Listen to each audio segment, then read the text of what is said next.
And here we are at the Kansas City Automotive Museum, located on String Line Road here in almost in Olathe.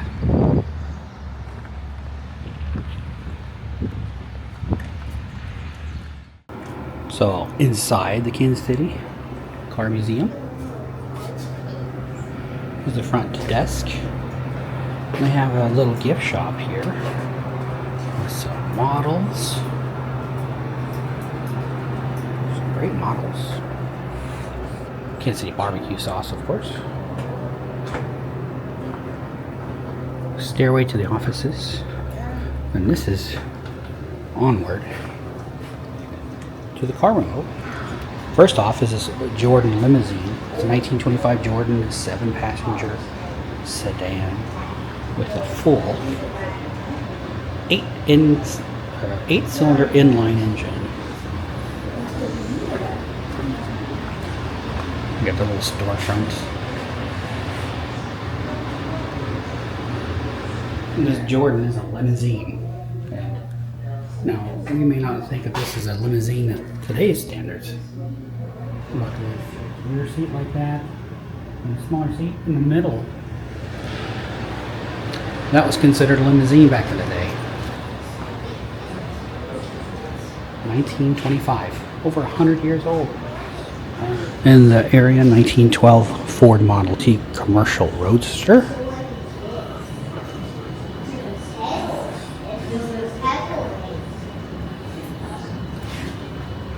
With the passenger seat, of course.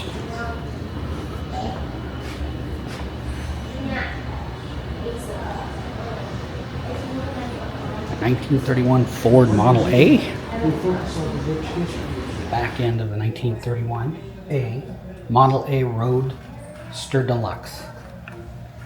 It's owned by George and Betty Rifford of Olathe, Kansas. Thank you to George and Betty for sharing this beautiful Model A with Kansas City.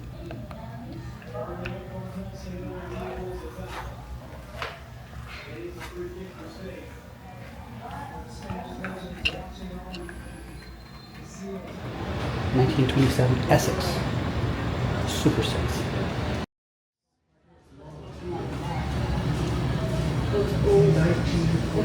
From the 1940s. Yeah, Ford. Super comfy back seats. How much is A couple of antique rides for the kiddies. And a 1916 Indian.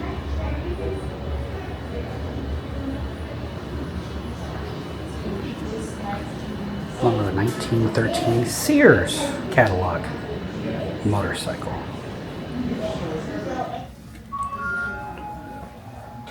This motorcycle is right out of the 1913 Sears catalog. You could have one shipped to you, and then you can cruise around your neighborhood.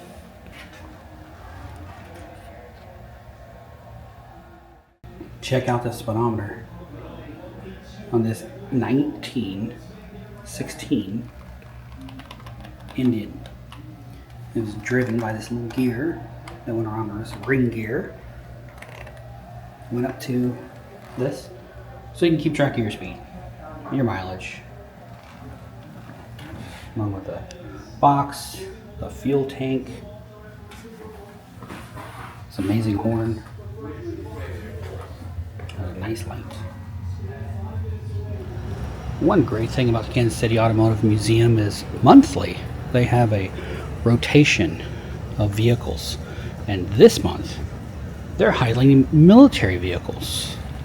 There's a U.S. Navy Jeep, one that we used to have. I was in a squadron called VF-24 that was stationed in Miramar, California, and we actually had one in our front of our squadron hangar, and we drove it occasionally. We actually got to use it as a vehicle. It was a very difficult little thing to drive because it has a lot of little levers. Didn't have the gun. You can't forget the bombs. You gotta be able to put the bombs in the back of the Jeeps.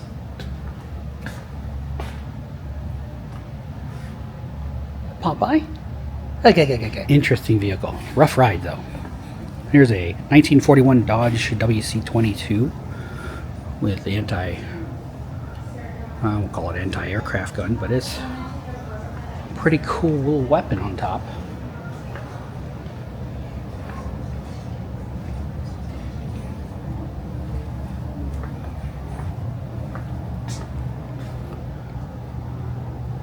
Very simple controls back then. Got some ammo boxes. Nice. That looks like a 50 cal to me.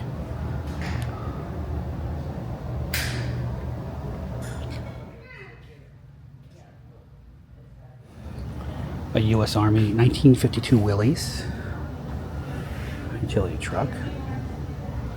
So this is a Willys Jeep, but this is a pretty neat room.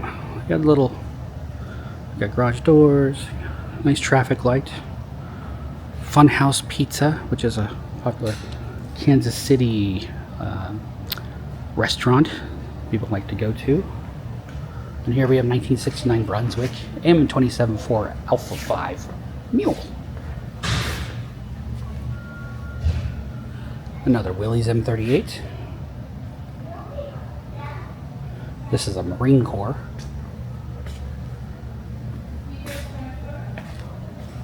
Vehicle. Nice automatic weapon on the top. Over here on the other side of the room, we have a 1941 Plymouth staff car. What a neat ride.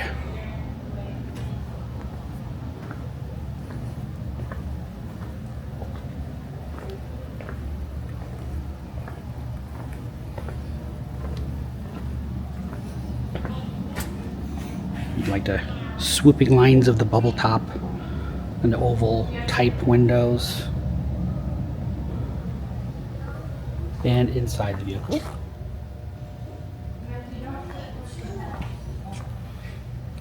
still comfy in the back. Very large back seat. We also have a 1941 Ford GP quarter-ton truck. Government issue, 80-inch wheelbase. Its owner is Bill Bloom.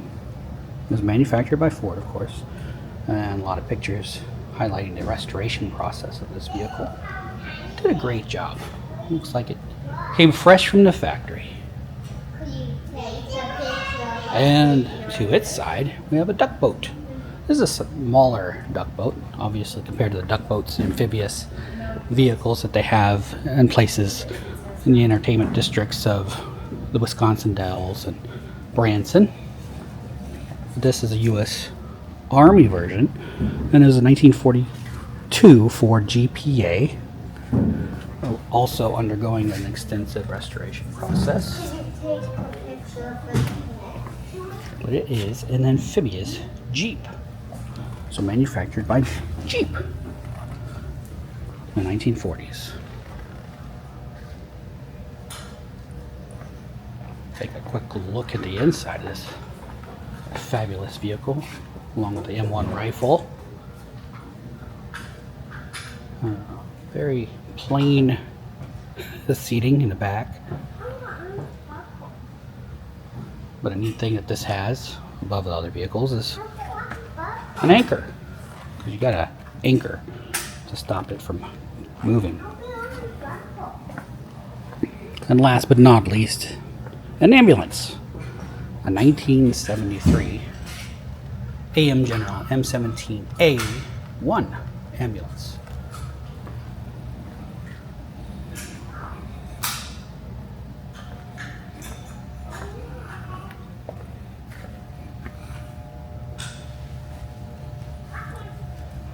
Very similar controls to all the other Generals, AM Generals, and Jeeps for that matter. And this one has stretchers in the back.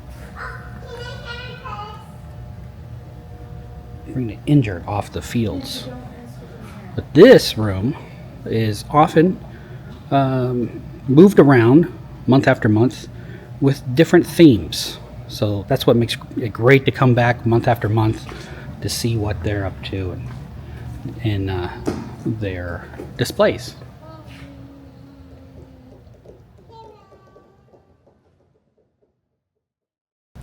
And this vehicle has been here quite a long time. It's a kit car called a Duck 86.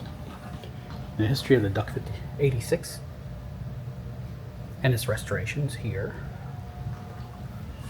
And the kids love it.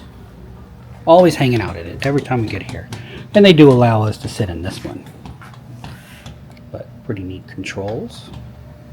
But you can't turn on anything. You can't turn anything on, nope. Otherwise you'd be racing around the parking lot. As you enter the next room, you're greeted with this area of racing themes. Racing cars.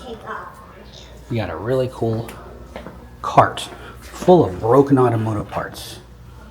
Camshafts, crankshafts, head gaskets, pistons, shocks, and the like. Great for kids. Right, Matthew? To try and pretend See what to goes fix. together. Yeah. Look at this broken piston. Oh, dear. Someone had a bad day with that one. What happened? Or It what? just broke off.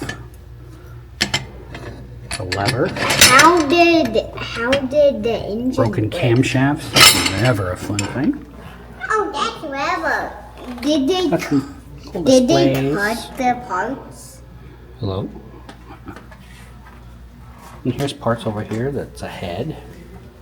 And an intake manifold. Well, at least this is not broken.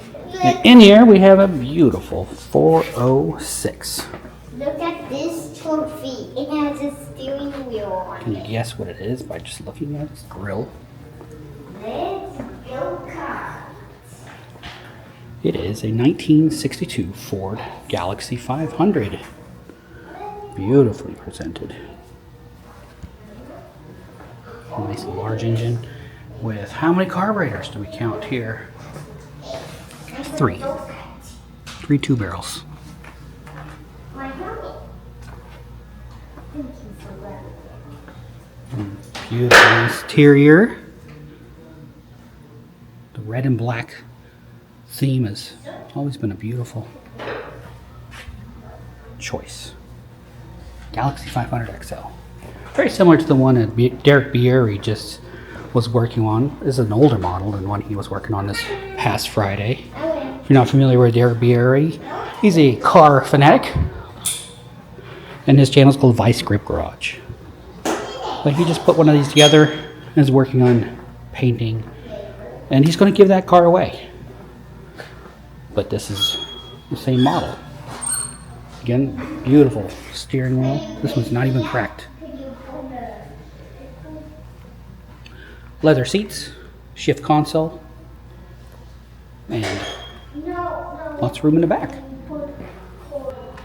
And here you can see the fabulous lines of the Buick 8 with the beautiful matte green finish. Inside we have, I'm not sure if you can see that well, beautiful dash, comfortable front seat, rear passenger seat, not so much.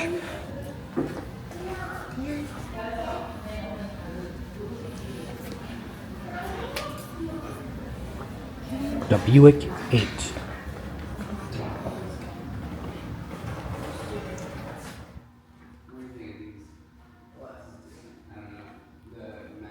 Great fact is that we have a few little motorcycles here and there, moped kind of. This is more of a moped type, but it was a 49cc 2-stroke, 4.2 horsepower scooter made by Hummel, DKW Hummel 115. You gotta admire the headlight and the gas tank.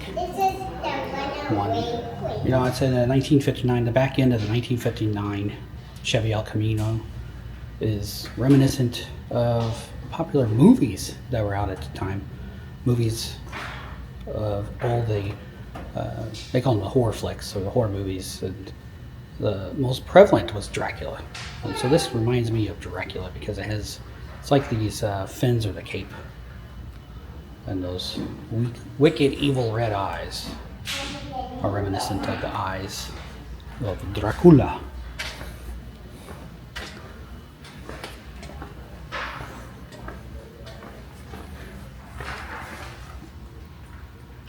from 1959.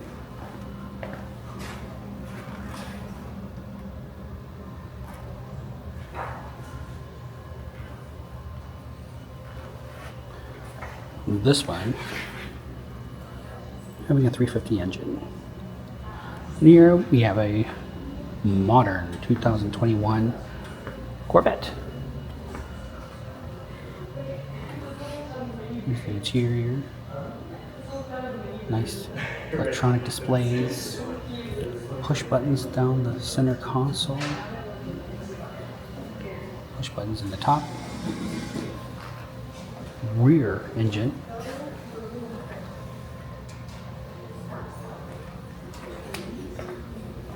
Next we have a 2020 Ford GT. Top speed, only 216 miles per hour, which is just a little slightly faster than our minivan. There's the rear engine. Modern V. Echo Boost engine. Nice comfy interior.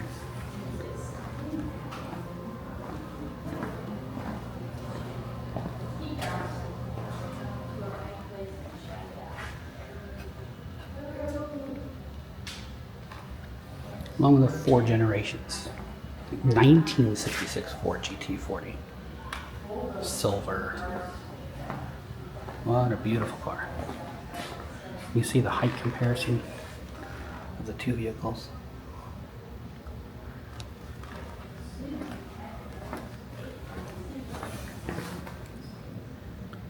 The 1966 interior. Here we have the battery. Ford engine. An exhaust pipe. And a transmission. With a hatch. So you can actually work on this thing. Those things. Not as easy to work on compared to these. But definitely safer. And next we have a quarter horse. 1970 Ford quarter horse Mustang. Get the nice black louvers on the back. More modern tires, of course.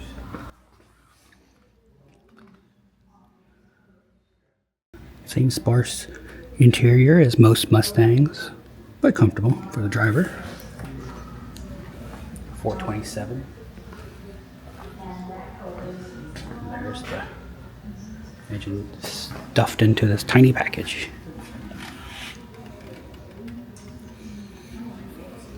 With air conditioning. Here's one of the original 260 V8 engines in a Mustang. 1964 and a half. What a classic.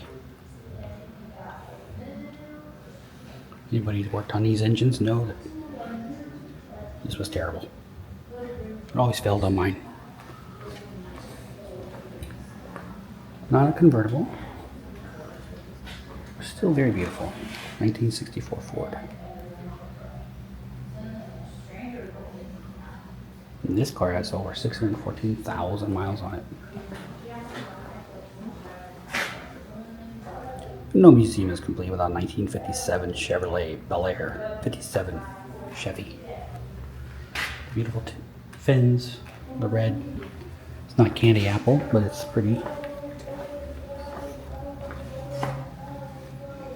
Beautiful interior. Well done. That classic bold front end with the bullets. Very aircraft reminiscent of the jet age. Last little hidden beauty is this baby blue 1957 Messerschmitt KR200. And what a cool little car. It had the cockpit style canopy of an aircraft with a handle that looked like it could fly an aircraft. And the sparse seating, tubular frame of an aircraft. The rear engine, made by the Messerschmitt Corporation that used to make the Messerschmitt aircraft for Germany. Yeah, that'd be cool. Mm-hmm. Kind of looks like a frog face though, doesn't it? Yeah. Yeah. And you know that one bad guy in Lightning McQueen? Yeah. It looks just like that guy. Yeah, that's the car that it was, huh?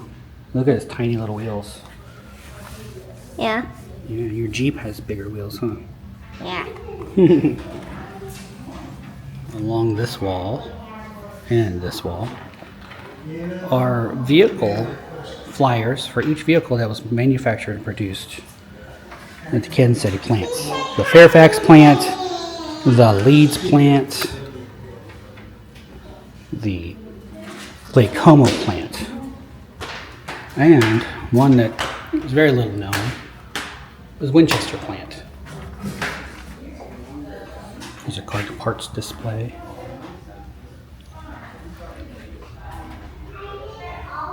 I used to have one of these.